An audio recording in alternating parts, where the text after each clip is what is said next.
The RoofPal Marketing Podcast is brought to you by the Contractors Alliance. Diversify your service offerings by integrating Conklin reflective cool roof coatings, foam, single-ply, and other systems into your roofing business. For more information, please contact Stan Volkman at area code 612-750-6639 via email at info@thecontractorsalliance.com or by visiting them online at thecontractorsalliance.com. Begin intro music for the RoofPal Marketing Podcast. Help! I need somebody. Help! Not just anybody. Help! You know I need someone. Help!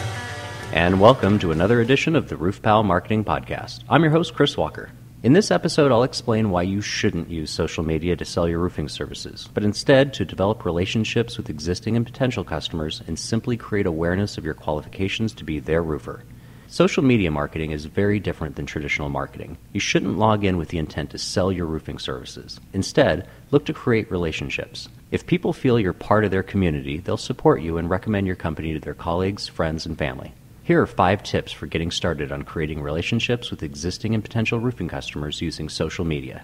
The first is to dedicate resources. Building relationships in social media requires both time and people. At least one person needs to be responsible for communicating with those you're connected to, including reading status updates, tweets, and blog posts, writing comments, joining groups, uploading photos and videos, participating in discussion forums, writing and sharing blog posts, responding to questions, and more.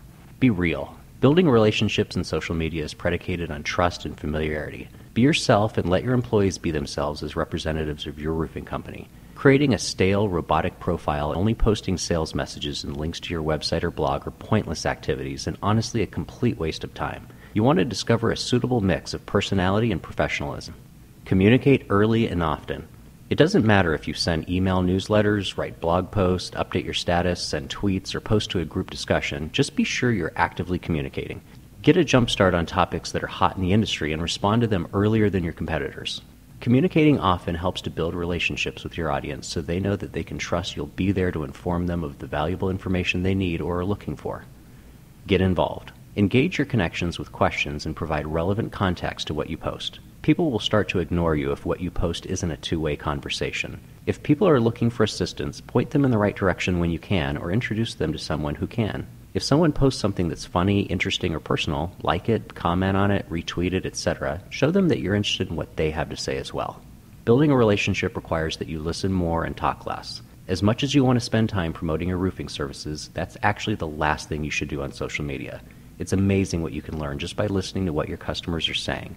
Take the time to read their posts, the comments they leave on your blog, their tweets, what they say in reviews, etc. This will help you understand their needs, concerns, and interests. If you have any questions about creating relationships on social media or would like help coming up with a social media strategy for your company, please feel free to contact RoofPal anytime. This has been another edition of the RoofPal Marketing Podcast. Good luck and be safe up there.